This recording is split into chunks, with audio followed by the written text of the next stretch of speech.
Bonjour, nous sommes au salon Solutions Linux Open Source 2011. Donc nous sommes avec le professeur Ben Amou, donc délégué interministériel. Bonjour. Oui, bonjour. Délégué interministériel à l'éducation numérique en Afrique. C'est donc une mission du Premier ministre et du ministère des Affaires étrangères pour apporter aux pays en voie de développement et en particulier en Afrique une solution de l'éducation numérique pour tous qui va évidemment être fondée sur le logiciel libre, la création par un logiciel innovant Sankoré 3.1 qui est en première release mondiale aujourd'hui au salon Linux pour montrer que nous pouvons offrir au monde éducatif une solution logicielle de création de ressources numériques éducatives libres sous Creative Commons. Très bien. Et donc le concepteur de ce projet d'un point de vue technique, c'est Cyril Pavillard. Donc, voilà, bonjour. Effectivement, comme l'a dit le professeur Ben Amou, le programme pour l'éducation numérique en Afrique est basé en partie autour du logiciel Sankoré, dont on vient de sortir la bêta publique aujourd'hui à l'occasion de Solutions Linux. Et le but, c'est qu'un maximum de personnes le téléchargent et nous fassent par des bugs qu'ils trouvent, etc., pour qu'on ait la version la plus stable possible d'ici à quelques semaines. Voilà. Très bien. Et qu'est-ce que c'est en fait exactement ce projet Sankoré concrètement? Alors, compte tenu de la situation souvent extrêmement précaire et catastrophique même de l'éducation aujourd'hui en Afrique, dans les pays en voie de développement, en particulier dans l'Afrique subsaharienne, c'est-à-dire des classes où il y a 100 à 120 enfants par classe, où il y a un tableau avec de la craie datant un peu de la fin du 19e siècle. Les enfants n'ont pas de papier, pas de crayon, ils ont des ardoises et de la craie. Et ils ont des ressources de travail qui viennent de la création par l'enseignant au tableau, à partir d'un rare manuel scolaire papier, un peu ancien, de ressources de travail. On arrive avec l'idée proposée par le gouvernement français de contribuer à la lutte contre l'analphabétisme, programme des objectifs millénaires du développement 2015. Comment, par le numérique, améliorer la qualité de l'enseignement en mettant dans les classes ce qu'on appelle une classe numérique, classe Sankoré, au service de l'enseignant, c'est-à-dire un ordinateur pour l'enseignant, muni de l'ensemble des logiciels libres et de ressources numériques pour travailler avec les enfants, avec des ressources gratuites.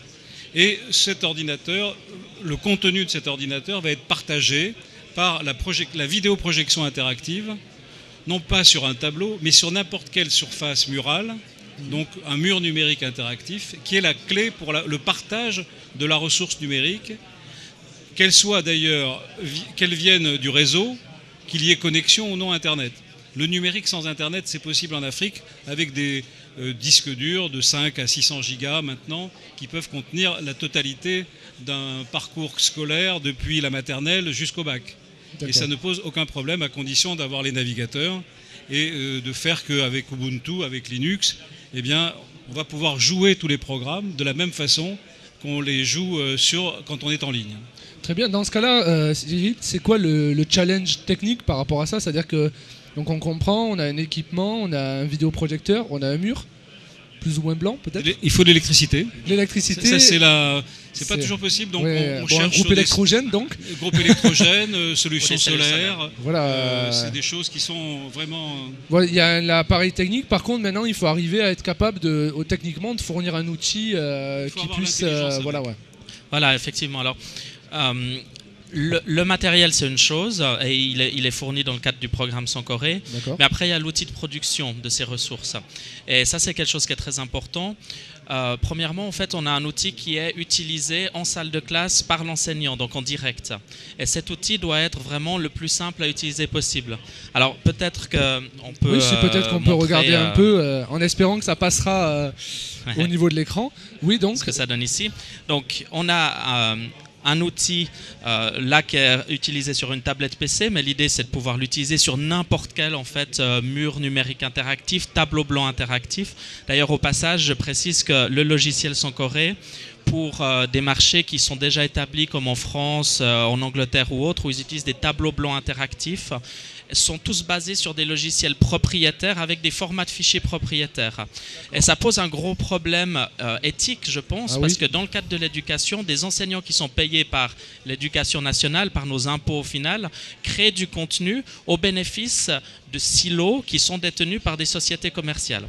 Et là, on apporte quand même le premier logiciel pour tableau numérique interactif, totalement multiplateforme, totalement open source, est basé sur un format ouvert et fonctionnel sur le web. Donc ça, c'est un petit aparté, mais qui est quand même important. Et ce logiciel fonctionne avec n'importe quel tableau numérique interactif, n'importe quel ordinateur finalement. Donc pour ceux qui ont un tableau, sans les citer, Smart, Promethean, Interwrite, etc., peuvent très bien remplacer leur logiciel standard et propriétaire par le logiciel Sankoré. Ce qui est important de dire par rapport à ça, c'est que vous ne le remplacez pas juste pour remplacer, vous le remplacez aussi parce que vous avez la possibilité, grâce au contenu que vous allez produire, de contribuer à un transfert de savoir vers des gens, comme vous disiez, professeur, les gens peuvent échanger les domaines, on regardera un peu plus tout à l'heure. Une des fonctions essentielles de ce logiciel, c'est une fonction éditrice. L'enseignant va disposer d'une espèce de super PowerPoint, facile d'usage, simple, intuitif. Les mécanismes essentiels, c'est le glisser-déposer, on peut le démontrer. Et à partir de là, vous avez une capacité de produire des documents très riches qui peuvent contenir du texte, bien sûr, de l'animation, vidéo, du 3D.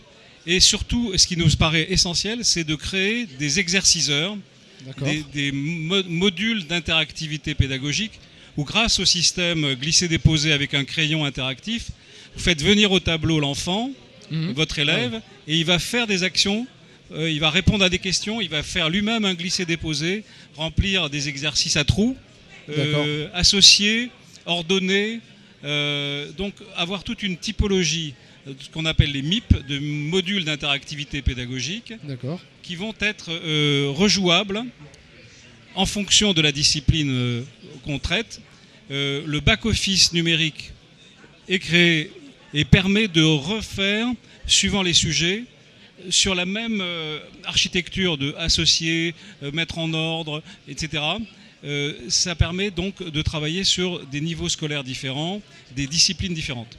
Donc très bien. Donc si je comprends bien, on a d'un côté un outil qui sert à construire des parcours pédagogiques, des contenus pédagogiques, et de l'autre une sorte d'exerciceur quand même, c'est-à-dire qui permettent à l'enfant ou à la personne de pouvoir créer, c'est bien ça ?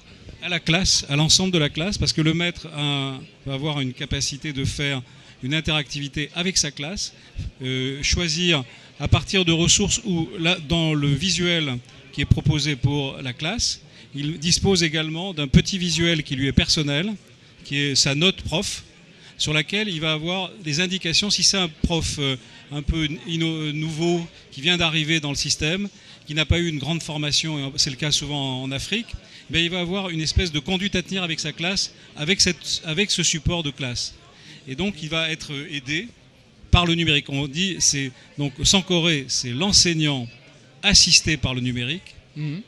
C'est en même temps un enseignant capable de produire pour soi-même ou pour le partager avec d'autres des ressources numériques éducatives libres.